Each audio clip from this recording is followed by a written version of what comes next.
Welcome back to বিটাজ autism journey. আজকে এনেছি কফি দা প্যাটার্ন, কিন্তু একটু অন্য টাইপের। আগে প্রচুর দেখিয়েছি। আমি এখানে দেখুন চার্ট পেপারেতে বিভিন্ন রকম প্যাটার্ন তৈরি করেছি। বাচ্চা সেই প্যাটার্নগুলোকে কি করবে, ওখানে একটা সল্ট ট্রে দেওয়া আছে আর বেশ কিছু বটল ক্যাপ দেওয়া আছে। বাচ্চা এখানে প্যাটার্নগুলো দেখে ওখানে প্যাটার্নগুলো সেম প্যাটার্নগুলোকে কপি করবে।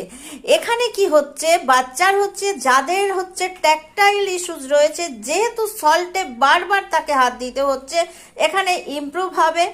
তার সঙ্গে যেটা ফোকাস অ্যান্ড কনসেন্ট্রেশনের প্রবলেম যাদের রয়েছে, এখানে একটা খুব বড় তাদেরও তারা বেনিফিটেড হবে। তার সঙ্গে যেটা বারবার বলছি, বাচ্চারা এনজয় করুক। আগে কোনো জিনিস যদি বাচ্চা এনজয় করতে না শেখে, তাহলে কিন্তু তাড়াতাড়ি তাকে আমরা শেখাতে পারবো না। আর ফোকাস কনসেন্ট্রেশন এগুলো তো রয়েইছে। তো এই অ্যাক্টিভিটি করান বাড়িতে।